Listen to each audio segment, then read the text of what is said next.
नमस्कार दोस्तों, स्वागत है आपका आपके अपने YouTube channel Chunnu GK centre पर। आज का टॉपिक है मैथ प्रैक्टिस सेट, जिसमें मैं दो सवाल लेकर आया हूं। पहला सवाल है कि एक वर्ग के विकर्ण की लंबाई 15√2 सेंटीमीटर हो तो वर्ग का क्षेत्रफल कितना होगा। ठीक है। दूसरा सवाल आप देख सकते हैं। दूसरा सवाल है कि किसी वर्ग जिसकी परिमिति 64 सेंटीमीटर है का क्षेत्रफल क्या होगा। तो चलिए दोनों सवाल को हम लोग एकदम ईजी वे से सोल्व करेंगे। ठीक है।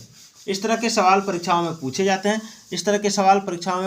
हैं। लोग इसको आसान समझते हैं, लेकिन अंत में जाके फंस जाते हैं। तो चलिए पहला सवाल क्या है कि एक वर्ग के विकर्ण की लंबाई 15√2 सेंटीमीटर हो तो वर्ग का क्षेत्रफल कितना होगा। आपका ऑप्शन है 100 सेंटीमीटर, 300 सेंटीमीटर, 200 सेंटीमीटर, 225 सेंटीमीटर। ठीक है। ये देखिए, ये वर्ग है और वर्ग का ये विकर्ण दिया हुआ। तो वर्ग के विकर्ण की लंबाई कितनी है? 15√2 सेंटीमीटर है। 15√2 सेंटीमीटर है। तो चलिए हम लोग ये जानते हैं कि वर्ग का जो विकर्ण होता है, ठीक है ना, वर्ग का विकर्ण निकालने के लिए कौन सा सूत्र हम लोग करते हैं। देखिए, वर्ग लिखेंगे, वर्ग का विकर्ण बराबर होता है √2 गुना भुजा। ठीक है, √2 गुना भुजा। कोई ए भी लिख देता है। ठीक है, √2 गुना भुजा। तो वर्ग का विकर्ण कितना दिया हुआ है? तो वर्ग का विकर्ण दिया हुआ है 15√2। ठीक है, तो हम यहाँ लिखेंगे √2 गुना भुजा बराबर 15, और ये इसको 15 लिखना है, 15√2। ठीक है। अब क्या करेंगे, इधर ले आएंगे भुजा, तो भुजा बराबर 15√2 बाय ये जो √2 है इसको नीचे लिख देंगे, डिवाइड दे देंगे √2 से। √2 कट गया तो भुजा आ गया 15। भुजा कितना आ गया? 15। ठीक है। अब हमको क्षेत्रफल निकालना है। तो वर्ग का क्षेत्रफल का सूत्र क्या होता है?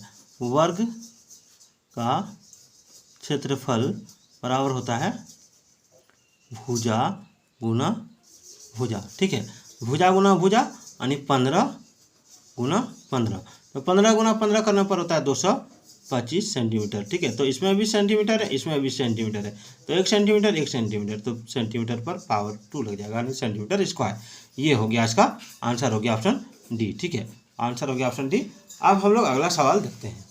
अगला सवाल है कि किसी वर्ग जिसकी परिमिति देखिए, ये वर्ग है। ठीक है, ये क्या है? ये वर्ग है। पेन से बना रहा हूँ, एक नाम का नहीं भी हो सकता है। ए हो गया, बी हो गया, सी हो गया, डी हो गया। ठीक है, तो वर्ग की परिमिति यानी चारों तरफ की माप। परिमिति मतलब चारों मिति माने माप, तो परिमाप भी बोल सकते हैं। तो वर्ग का जो परिमाप दिया हुआ है वो दिया हुआ है 64 सेंटीमीटर। ठीक है, तो किसी वर्ग जिसकी परिमिति 64 सेंटीमीटर है का क्षेत्रफल क्या होगा। आपका ऑप्शन है 256 सेंटीमीटर, 225 सेंटीमीटर स्क्वायर, इसमें भी स्क्वायर है, 170 सेंटीमीटर स्क्वायर, 175 सेंटीमीटर स्क्वायर। तो चलिए एकदम इजी वे में इसको बनाएंगे। सबसे पहले हम लोग क्या करेंगे, हम लोग लिखेंगे हल, और यहाँ लिखेंगे हम लोग कि वर्ग की परिमिति बराबर होता है 4 गुना भुजा। ठीक है, 4 गुना भुजा। थोड़ा इसको जूम कर लेते हैं। 4 गुना भुजा, तो 4 गुना भुजा, तो यहाँ पर दिया हुआ है 64 दिया हुआ है, 64 सेंटीमीटर, और इधर 4 गुना भुजा को हम ए मान लेते हैं। ठीक है, ए मान लिए, तो ए बराबर क्या हो जाएगा? 64/4। इससे इसको काट देंगे तो 16 चौक 64, 16 घर में कटेगा, यानी 16 आ गया। तो हमको क्षेत्रफल निकालने के लिए बोला है। क्या निकालने बोला है? क्षेत्रफल। ठीक है, तब हम क्षेत्रफल जानते हैं कि वर्ग का क्षेत्रफल होता है भुजा गुना भुजा। ठीक है, तो भुजा गुना भुजा यानी 16 गुना 16, तो 16 गुना 16 करने पर होता है 256।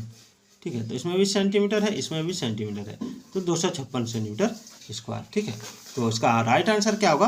256 सेंटीमीटर स्क्वायर। तो दोस्तों, आज का ये मैथ का सवाल आपको कैसा लगा कमेंट जरूर कीजिएगा। तो फिर मिलते हैं अगले वीडियो में, तब तक के लिए जय हिंद, जय श्री राम।